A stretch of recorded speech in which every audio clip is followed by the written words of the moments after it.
আসসালামু আলাইকুম। Learn with নাফিল চ্যানেলে আপনাদের সকলকে স্বাগতম জানাচ্ছি। আজকে এইচটিএমএল সিরিজের পার্ট 4 এর ভিডিওতে আমরা দেখতে চলেছি এইচটিএমএল বেসিক। তো চলুন কথা না বাড়িয়ে আমরা ভিডিওটি শুরু করি। প্রতিবারের মতো আমি এই ভিএস কোডের মধ্যে আমার ফোল্ডার যে স্ট্রাকচার ছিল সেটি আমি ওপেন করে নিয়েছি। তো আজকে যেহেতু আমাদের ক্লাস 4, তো এখানে অলরেডি আমি একটি ফোল্ডার ক্রিয়েট করে নিয়েছি। তো আমি এখন এই ফোল্ডারের ভিতরে একটি index.html ফাইল ক্রিয়েট করে নিচ্ছি। এই ফোল্ডারগুলো কিভাবে ক্রিয়েট করতে হয় সবকিছু আমি আগের ভিডিওগুলোতে দেখিয়েছি। তো আপনারা সেই ভিডিওগুলো দেখলে আপনারা এগুলো সবকিছু খুব ভালোভাবে বুঝতে পারবেন। তো আমি এইখানে এখন একটি index.html ফাইল ক্রিয়েট করে নিচ্ছি। ক্রিয়েট করার পর দেখেন গত ক্লাসে আমরা কি বলেছিলাম যে HTML এর যে ফাইলগুলো আমরা ক্রিয়েট করি সেই ফাইলগুলোর ফার্স্ট লাইনটাই হয় কি ডক টাইপ HTML। এই ডক টাইপ HTMLটা কি কারণে ইউজ করা হয় সেটাও কিন্তু আমি বলেছি। তো আমি এখানে কি প্রতিবারের মতো মানে আগে যেমন বলেছি, তো এখানে আমি প্রথমে ডক টাইপ HTMLটাকে লিখে নিব। ডক টাইপ HTMLটাকে আমি এখানে লিখে নিলাম। তো এরপরে আজকে যেহেতু আমরা HTML এর কিছু বেসিক স্ট্রাকচার দেখব, কিছু বেসিক কোড দেখব, ঠিক আছে, কিছু বেসিক ট্যাগ দেখব। HTMLটা কিন্তু পুরোটাই হচ্ছে ট্যাগের উপর নির্ভর করে হয়। HTML এ অনেকগুলো ট্যাগ আছে, তো এই ট্যাগ কি আস্তে আস্তে আপনারা বুঝতে পারবেন এবং আমরা প্রায় HTML এর বেশিরভাগ ট্যাগগুলোই শিখব। তো দেখেন প্রথম লাইনে যখন আমি এই ডক টাইপ HTML লিখলাম, এরপরে আমরা যে HTML এর যে একটা স্ট্রাকচার আছে সেই স্ট্রাকচারটা লিখতেছি। তো স্ট্রাকচারটা লেখার নিয়ম হচ্ছে আপনাকে প্রথমেই HTML ট্যাগটা লিখতে হবে, কিন্তু এই ট্যাগ লেখার আপনার নিয়ম আছে। এই প্রত্যেকটা ট্যাগেরই আপনার মানে প্রত্যেকটা না, প্রায় বেশিরভাগ ট্যাগেরই আপনার ওপেনিং আছে এবং ক্লোজিং আছে। বেশিরভাগ ট্যাগেরই বললাম কারণ কিছু কিছু ট্যাগ আছে আপনার যে ট্যাগগুলোর শুধু ওপেনিং আছে কিন্তু ক্লোজিং নাই, ঠিক আছে, সেগুলো আমরা পরে দেখব। বাট আমরা এখন যে ট্যাগটা ইউজ করতেছি সেটা হচ্ছে HTML ট্যাগ। এই ট্যাগটার আপনার ওপেনিং আছে এবং ক্লোজিংও আছে। তো আমরা ট্যাগগুলো HTML এর যে ট্যাগগুলো আছে এগুলো ওপেনিং করব কি করে এবং ক্লোজিং করব কি করে সেটা এখন দেখি। দেখেন ওপেনিং করার ট্যাগটা যে আমরা লেখা শুরু করবো সেটার ওপেনিং এর হচ্ছে আপনার লেফট অ্যাঙ্গেল ব্র্যাকেট দিবেন। দেওয়ার পরে আপনি আপনার ট্যাগটা লিখবেন, মনে করেন আমার ট্যাগটা HTML, তারপরে রাইট অ্যাঙ্গেল ব্র্যাকেট দেন।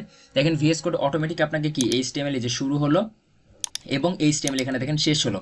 এখানে একটা জিনিস ভালো করে দেখেন, এই যে শুরু হওয়ার সময় কি দেখেন লেফট অ্যাঙ্গেল ব্র্যাকেট আছে, তারপরে HTML এটা হচ্ছে একটা ট্যাগ, ঠিক আছে, HTML এর তারপরে আবার রাইট অ্যাঙ্গেল ব্র্যাকেট দিলেন, এটা কি মানে ট্যাগটা শুরু হলো। এবং এই যে ভিতরে যতগুলো জায়গা আছে এই ভিতরে আপনি যেসব জিনিসগুলো লিখবেন সেগুলো কিন্তু আপনার ওয়েবসাইটে শো করবে, আপনার ওয়েব পেজে শো করবে, ঠিক আছে। আর ক্লোজিং এর ক্ষেত্রে দেখেন নিয়মটা সেম, জাস্ট আপনার এখানে লেফট অ্যাঙ্গেল ব্র্যাকেট থাকবে, তারপরে এইভাবে একটা স্ল্যাশ থাকবে, ঠিক আছে। এই স্ল্যাশ থাকার পরে আবার এই যে HTML ট্যাগের নামটা থাকবে, তারপর আবার রাইট অ্যাঙ্গেল ব্র্যাকেট থাকবে, ঠিক আছে। তো এর মধ্যে আপনাকে এখন সবকিছু লিখতে হবে। তো আমরা কি লিখলাম, HTML ট্যাগটা লিখলাম, ঠিক আছে। HTML ট্যাগ লেখার পরে এখন হচ্ছে ওয়েবসাইটের আপনার দুইটা পার্ট থাকে, ঠিক আছে। আপনি যদি আমাদের মানবদের সাথে কল্পনা করেন, মনে করেন আমাদের মানুষের দেহের আপনার একটা মাথা আছে এবং সেই সাথে ধরেন আপনার একটা বডি আছে, ঠিক আছে। তো দুইটা জিনিস আছে না, তো হেড এবং বডি, ঠিক আছে, দুইটা জিনিস। তো HTML এর বা ওয়েবসাইটের এরকম হয় যে হেড এবং আপনার বডি। তো আমরা এখানে কি এবার হেড ট্যাগটা লিখবো। হেড ট্যাগটা লেখার জন্য সেম আবার এই যে লেফট অ্যাঙ্গেল ব্র্যাকেট দেবো, তারপরে হেড লিখবো, তারপরে আবার রাইট অ্যাঙ্গেল ব্র্যাকেট দিলে দেখেন অটোমেটিক এই যে ট্যাগ কিন্তু আপনার শেষ হয়ে যাচ্ছে, হ্যাঁ, ক্লোজিং অটোমেটিক হয়ে যাচ্ছে এটা। হ্যাঁ, তো এই যে হেড গেল একটা, তারপর কি বললাম যে মানবদের সাথে মতো যদি আমরা চিন্তা করি তাহলে হেড আছে এবং সাথে কি বডি আছে, তাইলে এই যে এই হেড ট্যাগ যে শেষ হলো এর নিচে যাব যে আমরা এবার কি লিখবো এখানে বডি, ঠিক আছে। বডি যদি লিখি তাহলে দেখেন এই যে বডি ট্যাগও শুরু হলো এবং শেষ হলো, ঠিক আছে। এখন এখন এখন কথা হচ্ছে আমি যদি এটাকে একটু লাইভ উইথ ওপেন সার্ভার এই লাইভ সার্ভার দিয়ে যদি আমি এটাকে একটু ওপেন করি দেখেন, তাইলে দেখেন এই যে এখানে কিচ্ছু নাই। কারণ কি, কারণ হচ্ছে আমার এইখানে কিন্তু এই যে কোনো কিছু আমি লিখি না এখন পর্যন্ত, যার জন্য এখানে আউটপুটে আমার পুরো ফাঁকা আছে, ঠিক আছে।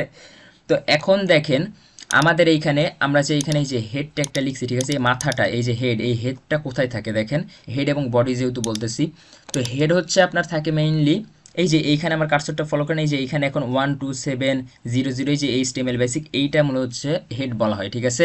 আপনি যা পরিবর্তন করবেন মানে হেড ট্যাগের মধ্যে যা কিছু লিখবেন তা এই যে এই জায়গাটার মধ্যে শো করবে, হ্যাঁ, এই যে এই জায়গাতে এই যে যেগুলো আমরা একটা নতুন করে ট্যাব নিই, এখন কি নিউ ট্যাব লেখা আছে, তো এইখানে যে এইটা লেখা আছে এইখানে শো করবে। আর বডির মধ্যে আমরা যা কিছু লিখব, এই যে বডি ট্যাগটা আছে এই বডি ট্যাগের মধ্যে আমরা যা কিছু লিখব সেই সব কিছু কি এই যে আমার এই ওয়েব পেজের মধ্যে শো করবে, ঠিক আছে। তো চলেন একটু দেখে আসি।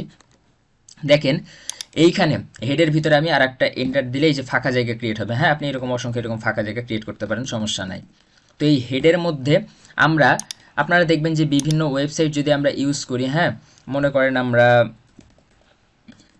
করেন ঢাকা পোস্ট একটা হচ্ছে নিউজ পোর্টাল ওয়েবসাইট, এই ওয়েবসাইটটায় যে দেখেন এই ওয়েবসাইটটা যদি আমরা অন করি তাইলে এইখানে দেখেন কি হচ্ছে, এই যে এইখানে একটু শো করেন আমার কার্সরে এই যে ঢাকাপোস্ট.com দিয়ে একটা হাইফেন দিকে বাংলা নিউজ পোর্টাল, এই যে যে লেখাগুলো আছে এই সবগুলো লেখা আপনার যদি আপনি দেখাইতে চান, এই জায়গাতে এভাবে দেখাইতে চান এই জায়গাটাতে, তাইলে আপনাকে এখানে একটা টাইটেল ট্যাগ ইউজ করতে হবে, এটাকে বলা হয় টাইটেল। ঠিক আছে, আমি যদি এখানে এই যে দেখেন টাইটেল ট্যাগটা যদি লিখি, তাইলে দেখেন এই যে টাইটেল ট্যাগটা চলে আসলো। হ্যাঁ, আমি যদি এর মধ্যে এখন লিখি যে দেখেন এইচটিএমএল ধরেন লিখলাম, দিয়ে যদি একটু সেভ দিয়ে যদি দেখেন আমি আমার এই আউটপুটে যাই, আমি এখানে যে রিলোড দিলাম, দেখেন এই যে এইচটিএমএলটা শো করতেছে এখানে। হ্যাঁ, তাহলে কি হলো, আপনি এই যে টাইটেল ট্যাগের মধ্যে হেড ট্যাগের ভিতরে টাইটেল ট্যাগ আছে এবং এই টাইটেল ট্যাগের মধ্যে যা কিছু লিখবেন, ঠিক আছে, মনে করেন আপনি এখানে লিখলেন যে ফেসবুক, ঠিক আছে, ফেসবুক লেখার পরে এখানে যাওয়ার পরে এই যে দেখেন এই যে শো, দেখেন আমার কার্সরটা এই যে দেখেন এখানে ফেসবুক শো করতেছে। আপনি এখানে চাইলে দিতে পারেন এভাবে একটা হাই দিয়ে সোশ্যাল মিডিয়া প্ল্যাটফর্ম,